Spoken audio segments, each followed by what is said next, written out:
El proceso de la Wagner empezó con la elección del elenco.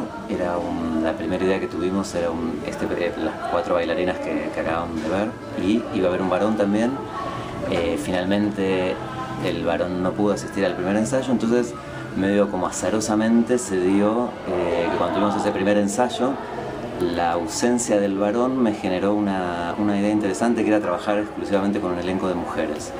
Y a partir de ahí apareció un tema con el cuerpo de la mujer que no lo había pensado de antemano, porque tenía una idea de que también estuviese un hombre, ¿no? Entonces ahí empezó una idea así sobre el trabajo sobre el cuerpo de la mujer, como una idea de revalorizar el cuerpo de la mujer en la danza, que para mí es una especie de dar por supuesto, ¿no? Como que incluso el cuerpo desnudo de la mujer en la danza también es algo que se da por supuesto.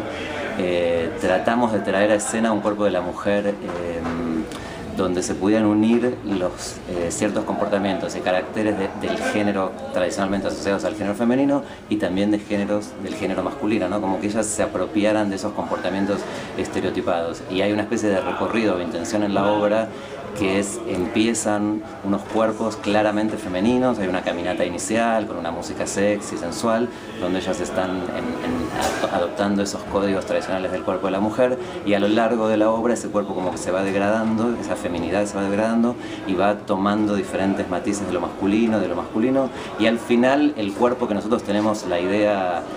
La obra empieza con una caminata y termina con otra caminata.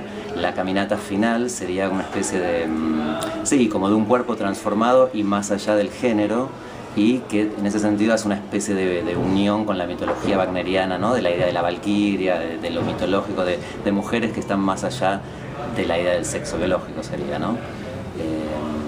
Eso. ¿En qué momento aparece Wagner del proceso?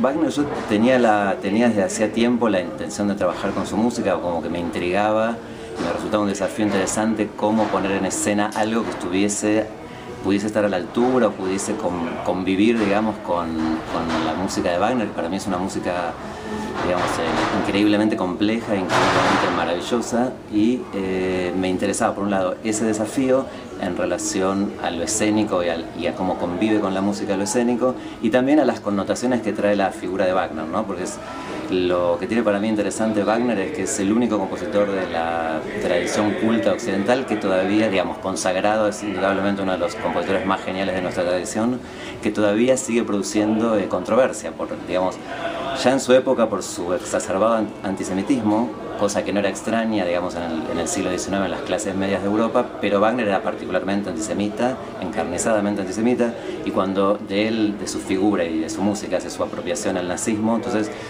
quedó teñido, digamos, como demonizado, ¿no? Su figura claramente, y por ende también su música. Entonces había ahí como una especie de interés en trabajar esa música controvertida con un material escénico que trabajaba también sobre ciertas, sí, como provocador en un punto, ¿no? La idea del desnudo, la idea de la violencia, la idea del cuerpo sexual, como que era esa especie de fricción, digamos, lo que me interesaba en relación a la música y lo que pasaba en la escena. La construcción rítmica del espectáculo, digamos, del todo, ¿cuánto está determinado por esa música de Wagner y cuánto tenías previsto vos a medida que ibas armando?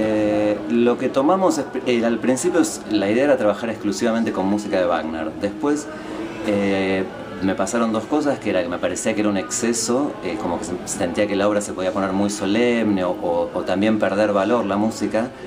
Y por otro lado me empezó a pasar como un conflicto que tenía que ver con que las escenas violentas de la obra me parecía, porque para mí la música de Wagner refiere o connota estas ideas del holocausto y de la masacre nazi, entonces me parecía que mostrar escenas de violencia con fondo de música de Wagner era así como inmoral, ¿no? Como me recordaba un poco esas películas retronazis de los 70, como Cabaret, como El portero de noche, que hubo una época en que había una denuncia de ese régimen, pero también había una especie de fascinación morbosa, ¿no? Con el nazismo, las botas de cuero, la estrella, la cruz amada, etc.